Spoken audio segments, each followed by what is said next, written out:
TVK అధినేత విజయ్ తన ఎమ్మెల్యేలతో భేటీ కాబోతున్నారు. ఏం చేయాలి అనే విషయంపై ఆయన తన పార్టీ ఎమ్మెల్యేలతో మాట్లాడబోతున్నారు.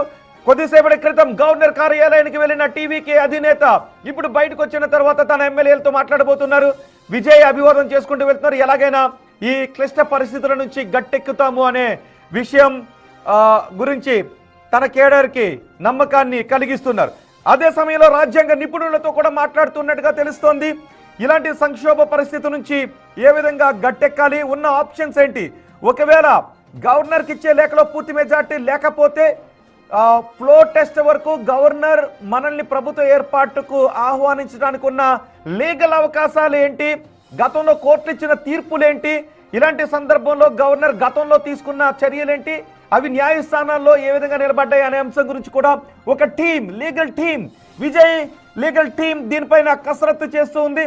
మరోవైపు గవర్నర్ ఏదైనా నిర్ణయం తీసుకున్న తర్వాత మాత్రమే ఈ అంశం న్యాయస్థానాల దగ్గరికి వెళ్ళే అవకాశం ఉంటుంది. అంతవరకు వెళ్తుందా లేదా అనే విషయం గురించి ఇప్పుడు ఆందోళన వ్యక్తమవుతుంది. ఒకవేళ సింగిల్ లార్జెస్ట్ పార్టీగా, నిజానికి కాంగ్రెస్ దగ్గర 5 మంది ఎమ్మెల్యేలు ఉన్నారు, పిఎంకే 4 ఎమ్మెల్యేలు ఉన్నారు, సిపిఐ సిపిఎంకి 2 ఎమ్మెల్యేలు ఉన్నారు, బీసీకేకి 2 ఎమ్మెల్యేలు ఉన్నారు, బీజేపీకి 1, ఏఐఎంఎంకేకి 1 ఎమ్మెల్యేలు ఉన్నారు, ఐయుఎంఎల్ ఈ పార్టీకి 2 ఎమ్మెల్యేలు ఉన్నారు. సో నెక్స్ట్ డిఎంకేకి 59 మంది, ఏఐడిఎంకేకి 47 మంది ఎమ్మెల్యేలు ఉన్నారు. ఈ చిన్న చిన్న పార్టీలు ఆయా కూటమి నుంచి బయటకు వచ్చి విజయ్ వెనక నిలబడితే విజయ్ ఫ్లోర్ టెస్ట్లో గట్టెక్కే అవకాశం ఉంటుంది. గవర్నర్కు సమర్పించే లేఖలో మెజార్టీతో కూడిన లేఖను ఇవ్వడానికి అవకాశం ఉంటుంది. కానీ ఇక్కడ కొన్ని కండిషన్స్తో ఇప్పటివరకు కాంగ్రెస్ మాత్రమే లేఖనిచ్చింది. అదే సందర్భంలో నిన్న ఏఐడిఎంకే నేతల నివాసానికి టీవీకే నేతలు వెళ్లారు, పళనిస్వామితో సమావేశమయ్యారు. ఇంకో వార్త సోషల్ మీడియాలో చక్కర్లు కొడుతోంది.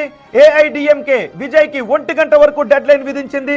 తమ డిమాండ్స్ కి అంగీకరిస్తున్నారా లేదా అని ఏఐడిఎంకే ఒక డెడ్ లైన్ పెట్టిందనే వార్త సోషల్ మీడియాలో చక్కర్లు కొడుతుంది. దాన్ని కూడా ఒకసారి క్రాస్ చెక్ చేస్తూ ఉన్నాం.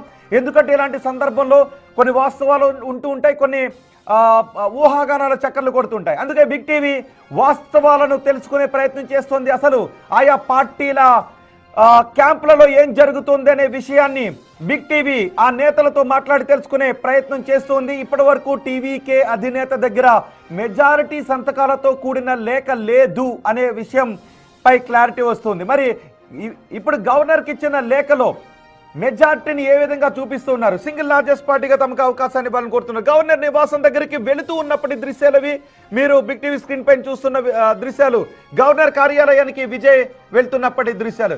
గంటకు నిజానికి క్షణానికి ఉత్కంఠ కలిగిస్తుంది.